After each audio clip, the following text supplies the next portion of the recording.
Hello, everyone, and welcome to the Malthaus Games podcast. My name is Delton. I'll be your host today, and with me, as usual, is my lovely wife and yellow player, Haley. Howdy, howdy, howdy. This is the Malthaus Games podcast, episode number 148, which is absolutely bonkers. We are a podcast all about board games, card games, role-playing games, tabletop games, dice games, things of that sort, as well as beer most of the time. And today we have a sour ale that I got on the half-price rack of our friendly local liquor store. Yeah, you did. And it is delightful. Spoiler alert, we had a couple of these bad boys on Independence Day, enjoyed the living heck out of them, and are ready to review them on this here podcast. And up first, we have the Blueberry Sour from Anthem Brewing Co. While Delty's pouring these beers, what have we been up to the last couple of weeks, Delty Poo?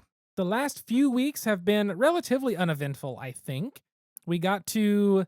What have we done we haven't talked about on the show? So first of all, our bad luck for the year is done. I hope so. As of June 30th, I think the last bad luck thing that happened was Orville Peck's concert got canceled. And that is the third time that his concert that I was going to go to has been canceled. And he canceled it for mental health reasons. So as a therapist, I'm like, you go, girl. You cancel that concert. Take care of yourself. But as an Orville Peck fan who has had 3 concerts canceled due to COVID, I'm like, dang, that sucks. But knock on wood, throw salt over your shoulder, and cross your fingers, cross your toes, cross your eyes, and pick your nose. Our bad luck is done for the rest of the year. And so starting July 1st, we have nothing but good vibes in this here household. What do we do on June 1st, Delty? On June 1st? Yes. We went to the Spark game. July 1st. July 1st. Yeah, you're missing a whole month. Missing a whole I was month. so confused. We went to an OKC Spark game. The Oklahoma City Spark is our brand new professional women's fast pitch softball team. Softball is big in the state because the OU Sooners, University of Oklahoma, their softball team is one of the best in the nation. We also host the College World Series here. It's We the do. softball capital of the nation as well. I did not know that. But now we have a pro team along with Texas who have the Smoke, coolest name. And then there was another one, the Vipers. Yes, the Vipers. There's a total of 5 professional softball teams, from what I understand, from what my Googling revealed the other day. Yep. But there's only 3 in our little area. And so we play the Smoke and the Vipers basically on and off every other week for 3 months out of the year. That's crazy, and I'm betting it expands a bit because of how popular softball has been. But it was a lot of fun. It was a good time. Not big sports people here, but we know how to enjoy a live sports event. Yes, my sister was laughing because Delton and I, basically both of our heads together, we understood about 65% of the game. Otherwise, we were asking Riley questions or using context clues to figure out what was going on. I understand like 90%. I do, but there are very few small rules that I either don't get or it's something unique to softball that I don't understand. But I understood particular strategies and things that happened. But she was laughing because I was explaining them to you, and then there's certain times that I'm like, well, shit, what is that? I don't know. But we got it figured out. We got it figured out. We sports balled hard that night, my friend. We did. We watched a drone show. We did watch a drone show, which was actually pretty neat. We also got to see Asteroid City, the newest Wes Anderson movie. I don't think we've talked about that on here. Highly recommend if you like Wes Anderson. We watched that before the last podcast. Did we? Yes, we did. Never mind then. I mean, still go watch it, but there you are. But yes, we did that. We also, like Del said, just really had a chill week. We had the 4th of July that occurred this week, so we just stayed home, comforted our pets, and did some jamming. We did. We jammed on our instruments. I have been finally, for the first time, I don't know, 10 years probably, for the first time in a long time, actually started playing drums again consistently and actually focusing on getting better at the drums, which is a big thing because I haven't done that in a long time. Y'all want to hear the soundtrack to my life the last 2 weeks since we've been home with very few plans? Y'all want to hear what it sounded like? Sure.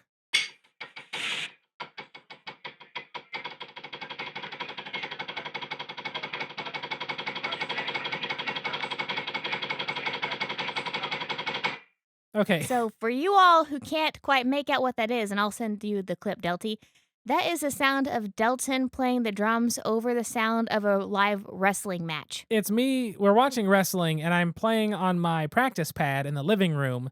My arms at that point were so exhausted from a lot of playing that day, which was Wednesday this week. I guess yesterday, technically. They were so exhausted, but I will just sit and play on the pad, and I'm finally trying to actually learn double strokes. And if you know anything about double strokes, they're a pain in the ass when you first learn them. And I've never learned them, and I finally have found the appropriate technique, and I now know what it feels like, and I'm trying to practice and get stronger and strengthen that motion until I can start increasing the speed quite a bit, as well as doing my single stroke training, which is exhausting. I'm really proud of him. He's been doing a very good job. He's been extremely dedicated to his practice schedule. Woo! And last night he was practicing his double stroke or whatnot. And I asked him, what would be worse? Would you rather have to do an entire minute at 180 beats per minute? Or would you rather, or 180 beats per minute doing quarter notes? Or would you rather spend a whole minute doing 60 beats per minute whole notes? Yeah, and I said, so it was 10 minutes. Oh, 10 minutes. 10 minutes with quarter notes at 180, 16th notes at 180, which is brutal, or like 5 minutes. It was like 10 minutes, 60 beats per minute, whole notes. Yeah, and easily I would rather kill myself doing 16ths at 180 for 10 minutes. Trying to, it would be a minute and I'd be dead. Versus the other. No, playing super slowly is just the bane of my existence. I can't handle it. It's too much. You did it for about 30 seconds last night, and I think you lost your marbles. I think so. Just about as much as me trying to do 180 and 16th notes for 30 seconds. Too much. But anyway, so we played some music together, just goofing around and doing that. And it's been fun to get back into drums and try to influence Haley to start playing more on her guitar. Absolutely. It's been a lot of fun. And I have a solid C+. I'm playing some Chili Peppers music, y'all. Yeah. We also played a lot of games this week. Before we get into games, let's taste this beer. I am ready. We've been doing our budgeting for the last 2 hours, and I am ready for a beer. It's a special kind of budgeting. It's called theoretical budgeting. It is, in theory, if we do this with no actual plan in on paper. And no bad luck coming at us for the rest of the year. Yes, please. So this beer today is from Anthem Brewing Co. It is Blueberry Fruited Sour Ale. Anthem is out of Oklahoma City. It's a 5.3% alcohol by volume in a 12-ounce can. It says, "Don't touch that dial. This bright and tart fruited sour ale is sure to have you begging for more. We balance that familiar citric? That's weird. Citric bite with a smooth and easy touch of blueberry to give you your new favorite sour." There you go. Are you ready, kids? I think we are. It's got an interesting, not purple color. It's kind of a orangey pinky. It looks like the inside of a blueberry. You know, whenever you cut open a blueberry, the flesh is like that. Nope. Orange. Okay. I've never cut a blueberry open. Okay, when you cut open a blueberry, we bite it in half. You know, the flesh is like this ruby orange. Are you a squirrel? Yes. You're like, oh, I want to take a nibble of this teensy blueberry. My name is Squirrely Geek. I've said it for 5 years on the podcast. I am a squirrel. Yeah, you are a freaking geek. I'm going to eat half a blueberry today because I can't hold a whole blueberry at one time. I'm going to choke on it. Anyway, that's why I have extremely knowledgeable knowledge about what the inside of a blueberry looks like. But this looks like the inside of a blueberry. It's the same color. And it tastes delicious. It's nice and carbonated. It's tart without being so much that it gets your jaw, which is nice. Kind of a calmer tart. A lot more drinkable that way. Yes, I feel like this is like a diet warhead. Kind of, I guess. It's not as sour as a warhead, but it definitely tastes like a warhead. It's got a good amount of sweetness on the tongue. Even with the tart, you can taste that it's kind of sugary. And then when it hits the back of the tongue, it finishes not very tart. It finishes sweet more than anything. But it leaves me salivating every time. Yeah, it does. It's a really good beer, though. It's nice and refreshing. Nice and tart with a good flavor. It's simple, and I don't know. I just really like it. I never had it before. I'm glad we picked them up. I'm about to go to the store tomorrow and see if they have more of them half-price there beers. Now let's get into the game. Oh, here's the door. It's straight ahead. It's a game. Jesus Christ. The board game. It is so fun and it ain't that lame. Except for at 2. Except for at 2 players. Spoiler alert. So the game for today is Ierusalem Anno Domini. We've been just calling it Jerusalem because that's what we're used to, but it is Ierusalem, I-E-R. I think it's supposed to be closer to the Hebrew that I cannot remember after Googling it today. Anyway, this is Jerusalem Anno Domini. It's a new game. It is published by Devere Games, is how I'm going to pronounce it. I don't know. They are from Spain. Hey, that's cool. Game design is Carmen G. Jimenez. Illustrations are L.A. Draws, Enrique Corominas, and David Esprit. Editing is by David Esprit. Translation is Andy Campbell. Proofreader, William Niebling, and layout is by Meeple Foundry. Jerusalem Anno Domini is a game about trying to send your followers of Jesus Christ to the Last Supper to get the best seat as close as you can get to Jesus and the apostles. I almost said disciples. To Jesus and the apostles. So right off the bat, this game sounds.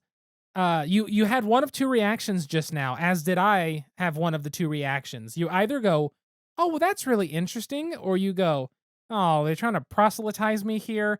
It's very divisive theming. However, I am at least decently happy to say I think they've done a pretty good job of presenting the game from a historical stance rather than a religious stance. Yes, there is very little, if any, actual mention of spirituality in the game. I think Delton pointed out earlier today that the depiction of Jesus does have a halo around him. However, the parables are just parables.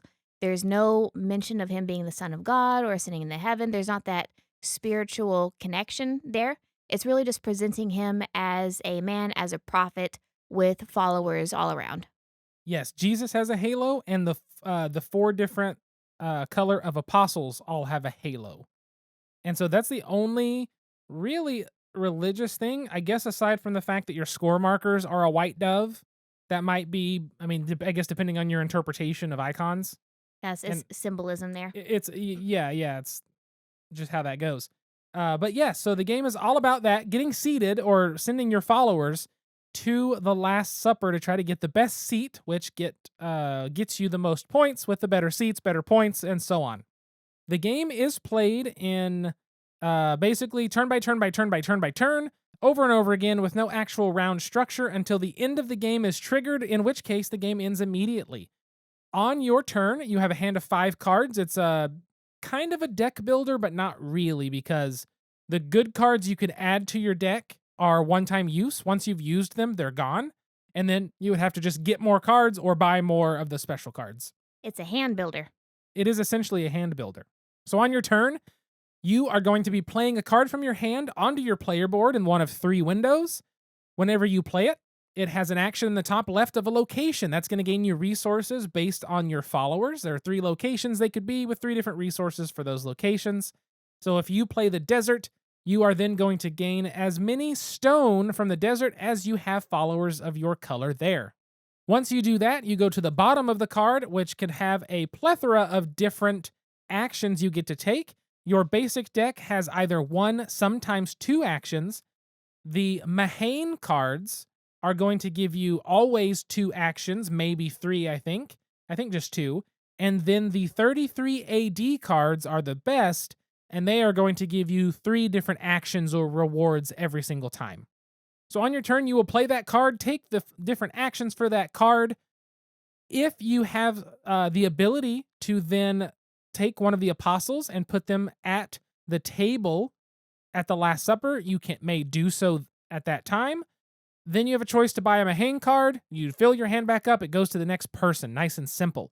The different actions are like all games. It's going to be allowing you to gain more resources, allowing you to move people around, allowing you to put people where you want them to be, in this case, at the Last Supper, allowing you to rearrange cards sometimes, allowing you to help another person out, which gives you a benefit and them a benefit. All kinds of different things, but it's a Euro game. You do one thing which allows you to push a cube somewhere else, which allows you to move a cube somewhere else, or something along those lines. Yes, we played this at both the 3-player version with Brian and we played it 2-player with ourselves, and we definitely have to say both of us preferred the 3-player version more than the 2-player. Yes, so the Last Supper area of the board is the critical area for points, the critical area for several other actions, as well as you getting bonus actions. It's going to be your points at the end of the game. It's going to be how you can disrupt other people's points. It's going to be the critical area that you want to focus your attention to. Basically, all your resources you're collecting is for the Last Supper area. All the cards you're buying is to get you points in that area, so it's the most important aspect. In a 3-player game, there are a few spaces that are already blocked by a non-player color. You can move those around and replace them and things as you play the game, but in a 4-player game, it's completely free and open. In a 2-player game, however, all these places are going to be seeded, not all of them, like half of them are going to be seeded with the 2 non-player colors. So they're blocking all of your spaces. Just to make this, I guess, easier, there are, I got to do math here. 8 times 3, 24. There are 26 spaces on one side of the table and 26 on the other. That's how many spaces there are. Of those 26 spaces, 12 on each side have a benefit when you go there, whether it be gaining money or gaining a special action or getting to listen to a parable, rearrange your cards. There's Rearrange your different things. people. Yeah, there's different things that you can do when you place a follower at the Last Supper. No matter what action or what thing gets you to place your follower, when he goes there, you place him down, boom, you get the action underneath. However, in a 2-player game, with the followers of the non-player colors that are seeded in their different patterns, some of them are covering those rewards underneath, which means whenever you place a person at the Last Supper in a 2-player game, you can either place them regularly in an open spot, taking any reward underneath, or you may place them where a non-player color is, you collect that meeple and you put your person there, but you do not gain the benefit of the space underneath.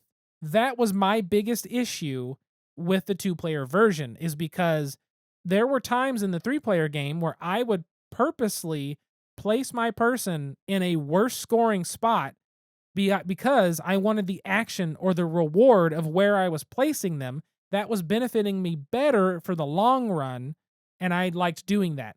In the 2-player game, that is much more difficult to do to get the actual action that you're wanting to get, and I found that made not only me feel like I couldn't do what I needed when I needed it as much, but also me and Haley both felt like the game drug on at the end. Yes, in the 2-player version, it definitely felt like it drug on.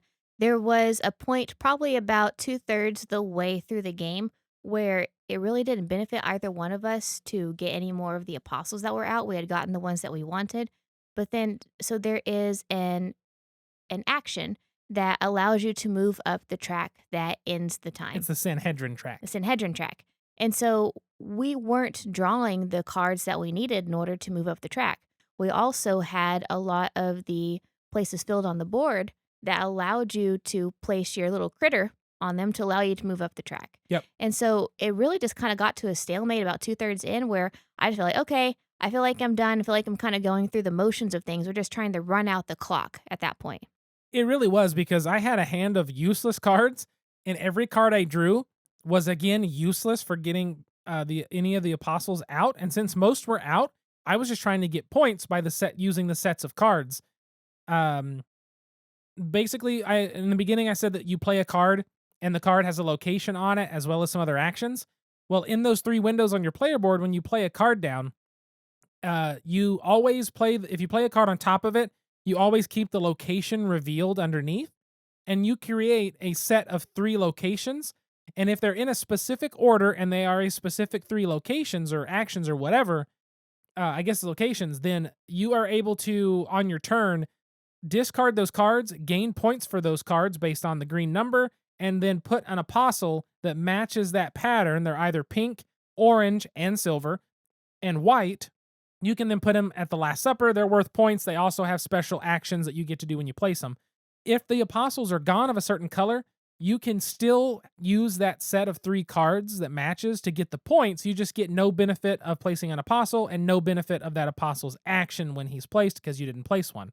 So I was digging and digging and digging and digging and digging and digging and digging for like 5 or 6 or 7 turns and not getting anything that would push me toward getting those points. So I'm just doing actions to merely do actions to keep the game playing because we're trying to get through the end of the game. And I felt like the 3-player variant, we were not like that. No, the 3-player was like, please don't end it. I have a few things I want to do. Yes, and I don't know if that was because of the player interaction too, because, for example, in the 2-player version, you can't do favors, but in 3 and 4 players, you can do favors where basically I scratch your back, you scratch mine. I'm going to do something nice for you. It moves me up on this track. I get him a hang card, but you also get a benefit. And so I feel like that, 1 gave us more things to do, more choices to make, but 2 kept you also more engaged when it wasn't your turn, because then you're pleading with Brian, no, I want the favor. I'll get you the favor next time. Like whether or not it means to, kind of has a little more of a social element to keep you a little more engaged between the turns. It does, and I would like to play this 4-player. I think 4-player is definitely where it's going to shine. And I was talking to Brian today, and I said we got to play it because we were talking about games. He tried Holding On, and he said that they weren't really a fan. He liked most of it, but he said that like several different rules to him just felt like they were only there to make the game difficult. And it just kind of both of them came away saying like that was just too hard and not as fun as it could have been. So I don't think they're going to end up holding on to it. I spent $3 holding on. I spent $3 on it at a clearance sale of a store that is shutting down Tuesday morning. So that was a whole thing. But anyway, I was talking to him about games and we were talking about that. And I brought this up that we played at 2-player. And I told him that me and you weren't as big of a fan of 2-player. And he said that he didn't like the pre-nested followers, those non-player followers. He didn't like that and thought that there wasn't really an opportunity for good gameplay there. And I said that I actually didn't mind them. I think there needs to be less is all. If you did half the number, it would be great because then as you move them, you're uncovering spaces and there's more opportunity to then move them and keep more spaces open as the game goes on. Because as you're placing people around the Last Supper, and there's all those followers coming away and coming back and moving, and then I'm placing people at the Last Supper, pretty soon there's not really a chance to move people around. It's just full. And so I think with half of the followers, it would be a better time then. I agree. I like the ability to earn extra points doing that, but I don't feel like it's necessarily necessary. So the non-player color followers in the 2-player game is when you place one of your meeples down in the Last Supper where a non-player color was, you get to take that non-player color and you can place it down later with an action that lets you do that, or you can move one. But basically, when you move it next to something adjacent, vertical or horizontal, so orthogonally adjacent, you gain points for how big the grouping of that color is. So if I put a red next to a red, that's 2 points. If Haley comes in and puts a third red, that's 3 points. If I come in then and put a fourth red, but it actually ties it into another, that's 5 points. And you can make some extra points doing that. So that's what that is. But that's only in the 2-player game, which at this point, I think I just don't recommend the 2. I think the 2's fine. But I did enjoy the 3. I did as well. I really enjoyed the 3-player game, and I was extremely excited to play it again. Even after a long work day on Wednesday, I was really excited to play it, the 2-player. But again, the 2-player was kind of a letdown. Definitely recommend 3-player. Also looking forward to the 4-player. Definitely. There's a few things in the game to be aware of that are kind of funky, such as the golden desert area produces the gray rock tile, while the kind of gray mountain area produces the golden bread token. That's a dumb color decision. So confusing. There's so many times that we would try to go to the desert to make bread or the mountain to get rocks, and that's not how it works. That's they paired those colors up very poorly, in my opinion, and Brian's and Haley's, really. But I mean, aside from that, I guess the bread is stone ground. There you go. Hey. Aside from that, like the way the game plays, playing a card, taking the actions, drawing a card, trying to build a set with the cards you're playing to then move an apostle, like everything flows pretty well. There's a few little, design, Jesus, he's in the game. Design decisions that kind of throw me off and as well. So the temple space is where you get to go and allows you to put people from your player board, meeples from your player board, out to either the lake, mountain, or desert regions where you can get resources. But there's also an action in the game that's a single action that lets you put one person anywhere without paying a cost. Normally, you have to pay a cost to do this. Well, the way that the picture depicts it, it makes it look like that one person action is actually paying the cost, and that the temple is somehow also just paying the cost. It doesn't really make a lot of sense. They could have cleaned that up, I think, a bit. So be aware there are some confusing things and a few small details that you want to make sure to get right in the book. But aside from the gameplay, we enjoyed the gameplay. It's a Euro game that uses cards for actions. I like that. I like the game.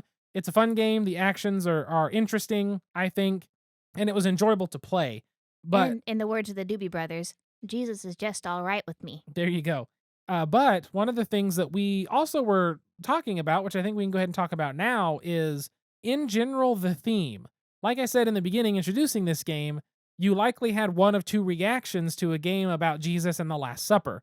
It's probably either a negative or a positive reaction. Some people, there might be a neutral. It just depends on where you come from and what your history is with religion.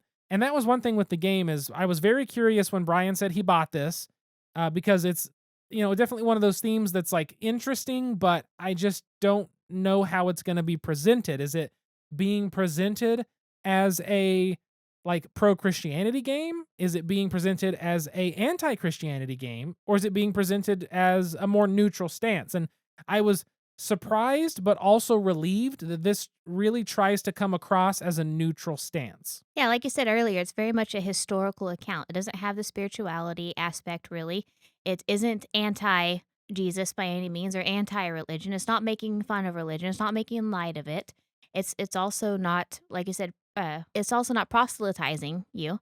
And so it really is just a neutral historical game. Yeah, and there are some elements that uh can kind of put sour notes in folks' mouths. I think you had talked about somebody who wrote an article about it and how it was kind of ironic that, the Bible teaches you that the last shall be first, to try to make yourself, the last in line when it comes to, eating with Jesus or whatnot. And like this game, the whole premise is you want to be as close as possible to win.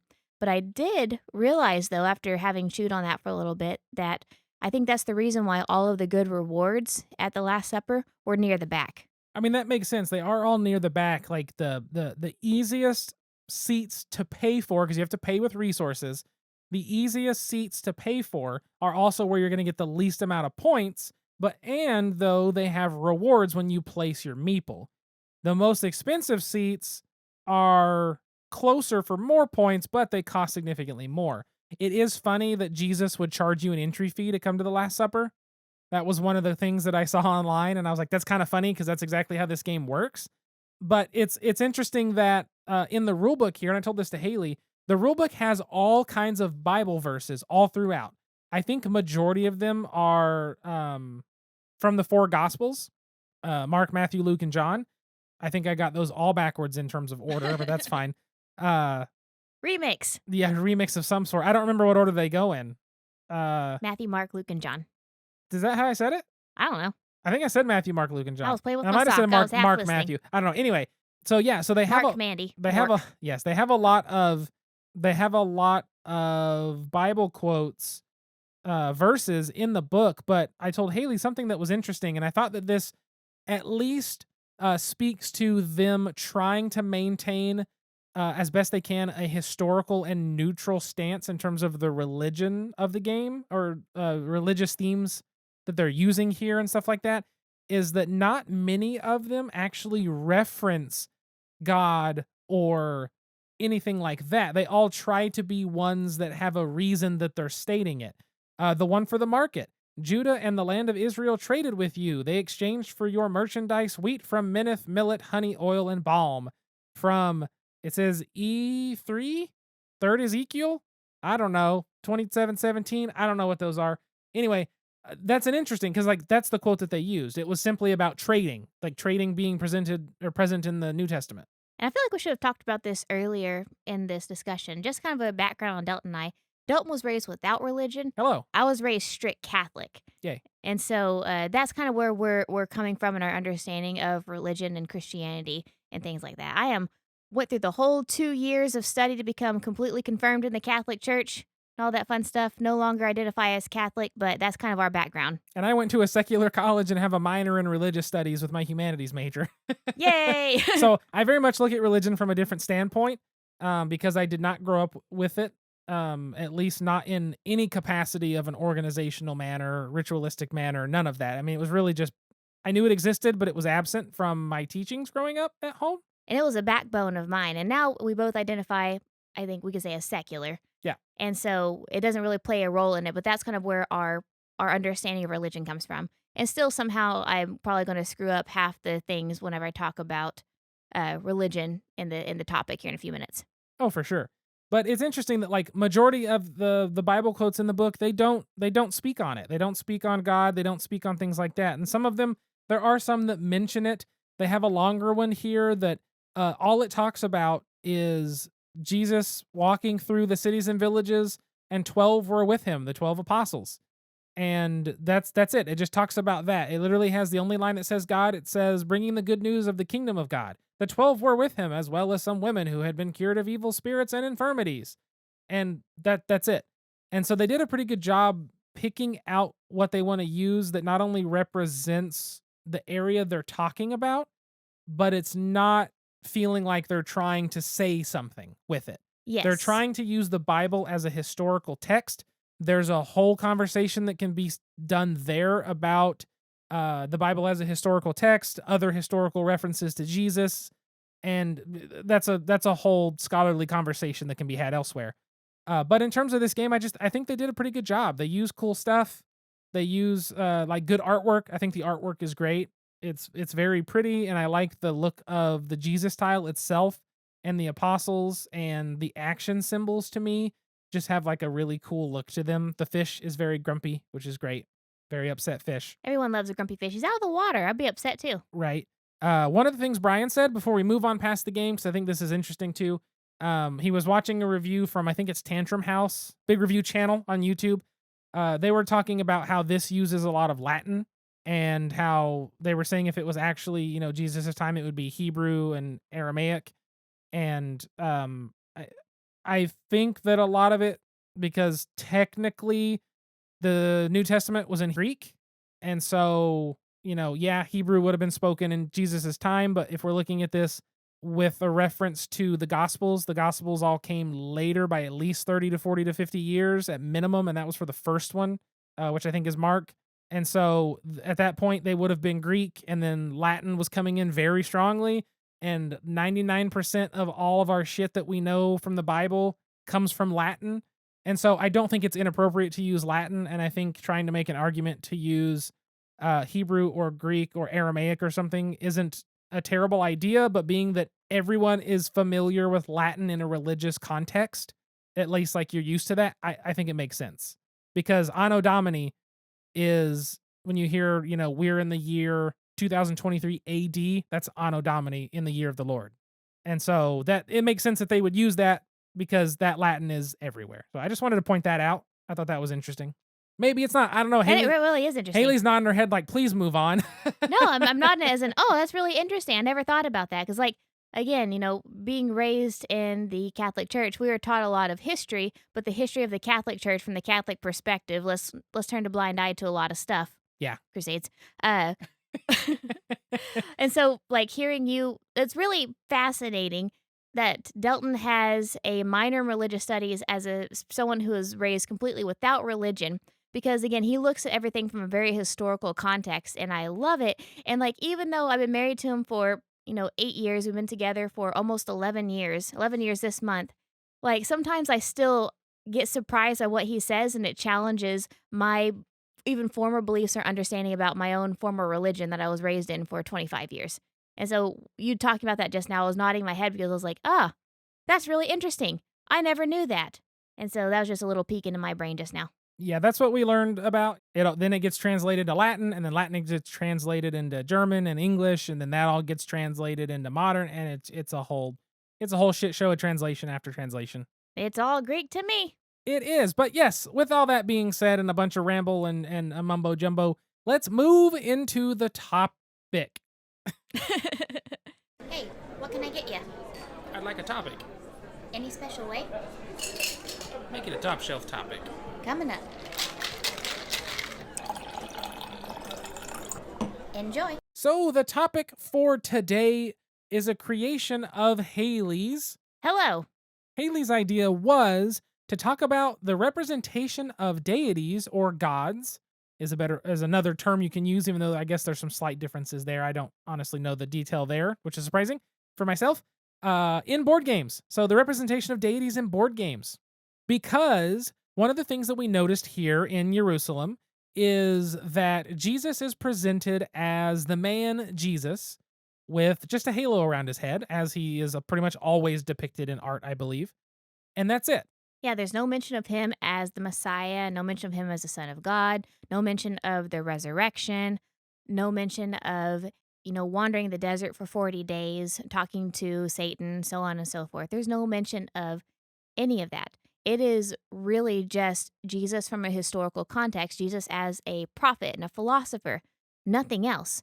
And we thought this was very different because if you look at other games that depict different religions or different belief systems, they actually more often than not, seem to depict the actual deities themselves. Yes, this game depicts Jesus as a man, not as a Holy Spirit, not as God, not as, someone doing these big divine things. He's simply a man at a table and you're going to have dinner with him. Yes, there are, a few Bible verses, the one about him telling someone to go fish, but he just told him to go fish, right? So even then, it doesn't present him as someone that made all the fish appear. Go be fishers of men now. There you go. But in this game, he's just depicted as a man. And like Haley said, in most other games, when there is a deity in the game, that deity is depicted as a god of some sort, as a powerful being, as a warrior, as whatever they are. They're never depicted in, as most deities have, like a simple human form or something more common. Yeah, I don't know what a better word would be. it's almost like they're depicted in their more sensationalized view. That's a good term. Because I think about like Rising Sun and the depictions of the commies. What do the commies look like? I mean, it's always a very elaborate artwork. Given that's based off, if you look at ancient Japanese artwork of like Raijin or Fujin or Amaterasu, like you do get these fanciful images, but it's turned up to 11 in Rising Sun, right? You get the figures on the board of certain ones. And they're powerful. Yes. And they're on your side. And you use them. And they smite others. And like they're using their powers as a deity to control the board and whatnot. I haven't played Blood Rage in a long time, but Blood Rage, I believe, has a bunch of stuff like that as well. Where it's Ankh is the most recent example. You're playing as the god, or you're utilizing the god's special powers that manipulates things past what normally is possible. And there's a lot of that just within board games. I mean, even Santorini.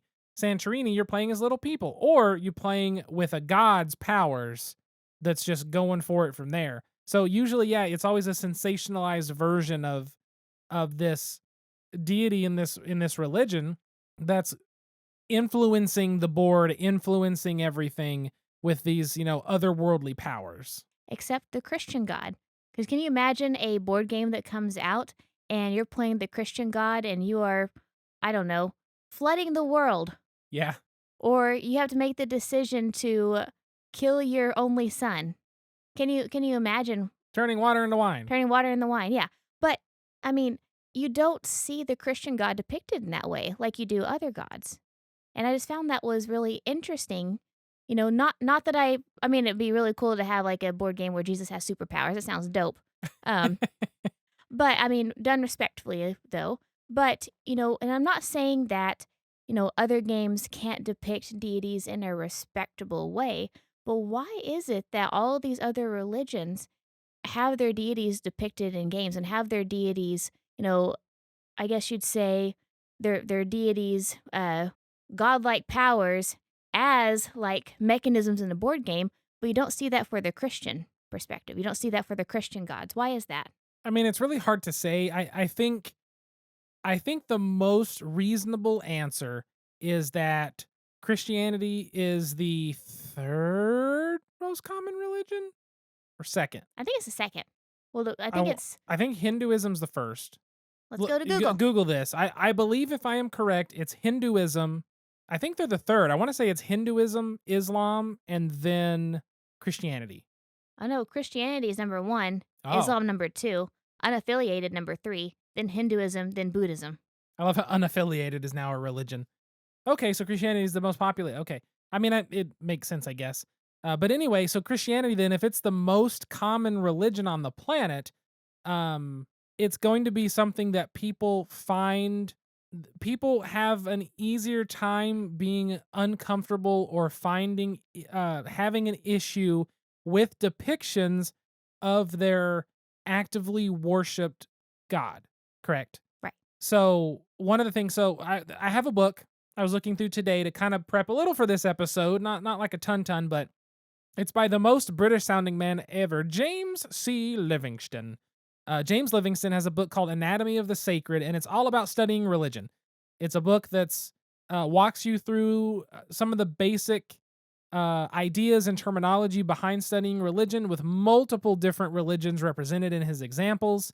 And he talks a lot about just different things, how to study it, and introduces you to different religions and different ideas. And it's I read it in college, at least most of it. Uh, it's a great book, highly recommended if that stuff kind of interests you at all. But he has a little section about myth and mythology.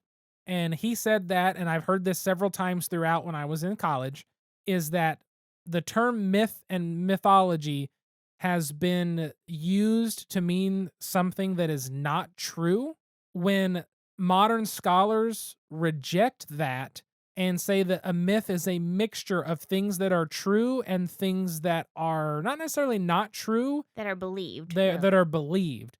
So, in a more modern sense, a mythology is a religion. Every religion is a mythology because every religion has fables, it has parables, it has these tales, while it also has pieces of fact and actual other things involved. They work together to provide these moral stories and this belief system across all religions. That's just how it is. And so I think that a lot of it is, if you ask most people, and this is a generalization of the people that I know that are strong Christian believers, other religions for them are mythology in a negative context.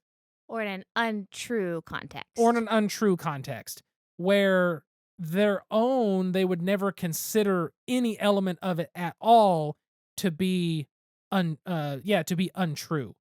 And so I think that that's part of the depiction of Jesus, is that being the most populous religion out there, every single aspect of it, I would say for most people that are followers of Christianity, it would be rude to depict something inaccurately, or it could be interpreted in a negative light if it's used in any way that, you know what I mean?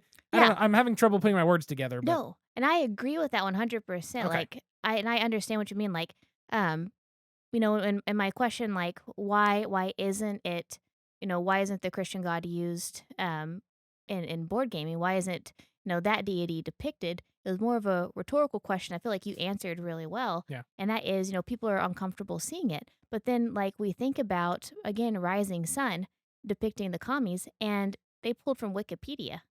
They pulled from Wikipedia, including a fake god. And, they pulled from Wikipedia. They used these gods from the Shinto religion, which is, the ancient Japanese Shinto religion. And people still follow Shinto today. It's not a massive amount of Japan, but a good amount of Japan still follow the Shinto beliefs, or it's blended into their more modern Buddhism is, I think, the other biggest religion in Japan. But I mean, when you see a Torii gate, the Torii gates were associated with Inari, which was the god of like rice fields, depicted by a fox, which is why there's a fox. And like, there's all these things that are still part of their culture strongly, and their religion and their history and everything. And we put them in board games all the time just because we think they're cool. But you're depicting something people actively believe. It's the same with Norse gods. There's a lot of Norse paganism, as we learned it in school, which is the Norse system of belief that is coming back. It's especially in like Iceland. Oh, my old coworker is Norse pagan. Yeah, and it's becoming popular, but we use those deities, those gods, those stories as if they're just a children's book. But people do believe in that today. And so it's interesting. I don't know. It's just interesting to see how much, if it's outside of what we're used to, how willing we are to just throw it out there with whatever attached to it. But when it comes home to something familiar, it's uncomfortable. Yes, you can't diss the Holy Spirit. Not to say you should diss the Holy Spirit. And again, I do not think that the board game community needs a sacrilegious Jesus game. I do not think of it. I'm sure there's ones that exist out there. I'm not. We already have Nicaea from Ah, Hollenspiel, which is very tongue in cheek, kind of poking fun in not such a subtle way uh, on a lot of the flavor text. on the religion and whatnot. Yes. But like with uh the actual deed, I don't feel like we Hmm. need a sacrilegious Jesus game or a sacrilegious game about God, the Christian God. I don't think we need that at all. I'm not saying that, oh, we were careless with rising sun, therefore it's okay to be a little careless and make a fun game about Jesus. No, I'm not saying that. I just think that it's just really interesting looking to see how Christianity is portrayed in board games versus these other religions. And we have to keep in mind, like what Delton said, these religions are still practiced, even if they're not. They're still culturally and historically significant to a lot of people and to the world around us. And so I think it's just food for thought to take that into consideration whenever you're using those games. If you are depicting the gods or the deities, to take consideration, or if you're just depicting the religion, to do more research than just Wikipedia. Absolutely. We are not experts. I am not an expert. Yes, I did some studying of it and a little and classes for religion in college. That was 6 years ago. So if I get something wrong, it's fine. I'm doing my best. And, But and we're it, also biased in our own perspectives as yes, well. yes, in a very true sense, we're biased in our perspective. It's been a while. We can't know everything, and if anything we said was disrespectful, please let us know, and we'll do our best to remedy that. But not trying to get things wrong, just throwing that out there that we may misspeak. I might have a historical fact wrong. Maybe we said something incorrectly. We're just trying not to be offensive in it to any way because we want to, we don't want to do that for sure. But You know, I it's say, we might make mistakes. I say, research before you use a theme. Also, probably research before you do a podcast too. We researched a little bit for sure, not just a ton, a ton, a ton. But anyway, back to the topic. It's like you said, it is very interesting that you don't see the Christian, deity. You don't see Jesus, God, Holy Spirit, whatever represented hardly ever, unless it's either a proselytizing trip through the Holy Land. You're going to play it in Bible camp kind of game, or something like Ierusalem, which seems to take a different approach, which is honestly welcome because that's a part of history that obviously I find fascinating. And a lot of people are interested in that kind of stuff. And I just feel like there's so much more you could do. I mean, we have games about the Crusades, you've got games about the Pope, you've got games about the papacy, you've got games about all these aspects of Christian religion. Nuns on a run. Nuns on a run. You just never see the god depicted basically ever. And when you do, it's usually nice and chill like this. So it's kind of interesting. It is really interesting. I think at the end of this episode, I think it's really just food for thought For when sure. when it comes to whether you're a board game designer or choosing board games and whatnot. Just to be respectful of the religions, no matter what they are, and to also take care whenever you're researching. I mean, I'm sure that this game Jerusalem got some things incorrect, got some things factually inaccurate, but you can tell that there is a great care to not use the theme to make fun, to not use the theme to convert folks. And I feel like we can do that with other religious themes and games too. And I, Yes. and I just I don't know, it's kind of icky to think about because I didn't really think about it as deeply until I played this game that really care and consideration isn't always at the forefront whenever using other religions and games. I mean, religions, cultures, wars, historical anything, which we've talked about, I feel like a lot in the past about taking care in theme with the culture of the people or the history of the people or the religion of the people that you're representing. There always can be a lot more care done in every manner. because yes, not everyone's going to find everything to be off color, to be offensive, to be over the line. But the problem is you don't want anybody to feel that way if you can help it. And if all it takes is double checking that Wikipedia article that this monkey god is actually not part of the Japanese gods, Not just some guy that's named Steve. it's not just some guy, yeah, some guy named Steve. I feel like it's not a lot. It doesn't take a lot to do a little extra look or do something that I'm glad a lot of companies are starting to do. Hire somebody as a cultural consultant or a historical researcher so things are done correctly the first time. It avoids any kind of social boo-boos where everyone like me says, "You're really dumb for doing that." It avoids all of it, and you're paying somebody to do the work that they care about so you can make a better product, get more trust from your customers, and move forward, make more games because you have now a good reputation. Is that so hard? Yes. It feels like it is. Jesus Christ. Hey, he's in the game. Yeah. There you go. Well, that was a hell of a topic. Let's have a beer before we go to the question. I feel like I like that though. I feel like we had a good conversation here, and hopefully you have food for thought while we have drink for thought. Yes. No, okay. I was waiting on a response, and you just I said had that. to process that for a second. We have drink for thought. Oh, yeah, yep. Let's think about this drink. There you go. Everything's fine. I got a drinking about it. I got a drinking problem. I hope not. A thinking problem. There This it is is. also from Anthem Brewing Co. It is another fruited sour ale, but this one instead is tangerine. It is also 5.3% alcohol by volume. It is also in a 12 fluid ounce can. Don't touch that dial. This bright and tart fruited sour ale is sure to have you begging for more. We balance that familiar citric bite with a smooth and easy touch of tangerine to give you your new favorite sour. They literally swapped one word. I was about to say, I think they self-plagiarized there a little bit. So which one's going to be our new favorite sour, Delty Poo? Which one of these two? I Here's don't the know. problem. I already know my favorite. My favorite's both. Your favorite's tangerine. Tangerine wins out all. I mean, the other one's really good, but tangerine is just perfect. It's a very, not very cloudy. It's actually decently see-through, but it's a very, very light. Looks like a wheat beer to me. It does look like a wheat beer, but it smells just like a tangerine. Like, Mhm. you feel like you're putting your nose in a tangerine. And you take a drink, and it's sweet. It's a little tart, and then just like the whatever the purple and blueberry, it finishes almost more sweet than anything, which makes it just hit nice and gentle on the way down. It doesn't get your jaw. It reminds me a lot of a mimosa. Yes, that is definitely how I would describe it. It is the mimosas of beers. It's like a mimosa, and I just want to be, I don't, but I just want to be outside in the heat, my feet in the pool, in the shade, drinking one of these. We have the technology. I've had my kiddie pool out this year. It's too hot. I forgot to say that too. I have had time to chillax in my kiddie pool. It has been delightful, and I love it. You have. Well, this is a fantastic sour as well. They're both really, really good. But with that, let's move to the question so we can wrap this up and probably go to bed. And now, join us for a Malthaus Games podcast special, Pint-Sized Question.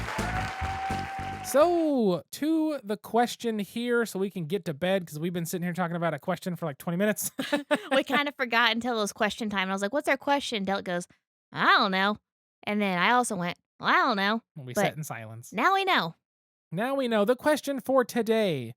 Since we talked about, research and things like that, what is the strangest thing you've researched for class of any kind?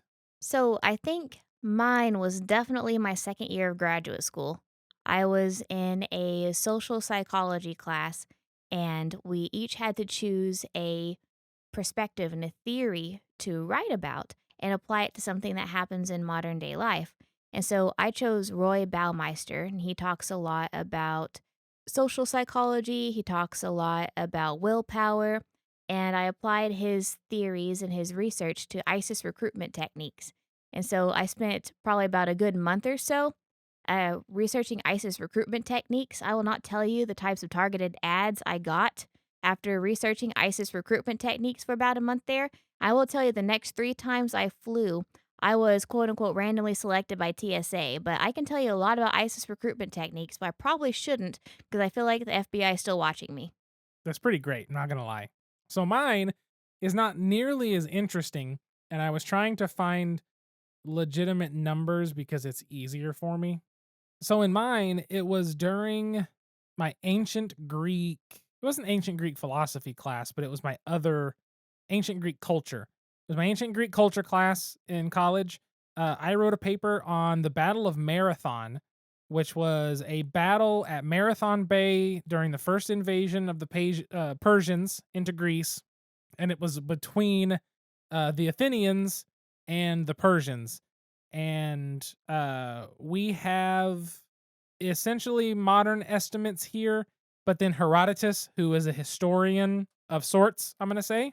Herodotus wrote his history, but it involved the gods in a lot of it, which was very interesting. If I'm remembering correctly, I could be wrong. Anyway, the Battle of Marathon is kind of crazy, but basically what I found as the interesting kind of topic or interesting weird thing to research is when you start researching how the Athenians won, modern estimates, they say that the Athenians had 10 to 11,000 people, and then on the Persian side, they estimate 25,000 infantry, 1,000 cavalry, 100,000 armed oarsmen and sailors, 600 trireme boats, and a bunch of other stuff. So a ton of people. The Persians lost 6,400 with 7 ships captured, and the Athenians only lost 192, along with 11 others. That's from Herodotus himself. But what was so fascinating, a part of why the Persians died, is they were stuck on the beach because the Athenians had the high ground up above. And when you have, according to these estimates, 26,000 plus all the people that could be defending the ships of 100,000 plus on one beach, and you have no access to food or water or ways to get out, you got to make a poopy and a pee-pee somewhere. And they started getting sick, and it was not a healthy environment for anyone. And I thought that was fascinating to just read about, oh yeah, no, they had to poop in one part of the beach. And with that many people, that part grows very quickly. And then the flies and the bugs, and they just talked about that. And I was like, this is so gross, but so fascinating. That's probably the weirdest, strangest thing. Ah, shit. Yeah, literally, lots of shit. And then people died. It was a war. Anyway, that was a weird, long intro to talk about poop. I was like, I got to present the information. It's fascinating. Listen to this. What do you guys research? ISIS recruitment techniques and poop. Yeah. Yeah. Basically. That works out for me. I think we found our snippet for the ad for the episode. ISIS recruitment techniques and poop. I don't know if we need to put that out into the being. We're going to both start getting targeted ads. We're going to get so many more listeners. And by so many more listeners, I mean CIA and FBI agents. Hey, as long as you're listening to the podcast, I don't care what you're doing. Numbers are numbers, baby. There you go. Dollar bills, y'all. That's what it was. Anyway, thank you so much for tuning in and listening to the Malthaus Games podcast. I want to give a big shout out to our amazing Patreon patrons. Thank you so much to Alan, Jennifer, and Cliff for supporting us at a level in which you get shouted out on the podcast. We also have some other patrons that support at other different levels, and they're all amazing. If you would like to be like them, head over to patreon.com/malthausgames. You can also find us on all social media at Malthaus Games, Malthaus Games. I should spell it every time, but I don't. You can also find Haley at SQUIRRELYGEK. That is at Squirrely Geek.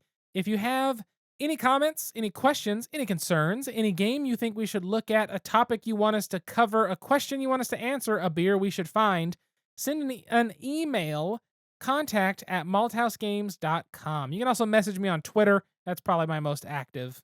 Instagram, probably second. Facebook, never. Just slide into his DMs. Yes, my tweet-ems.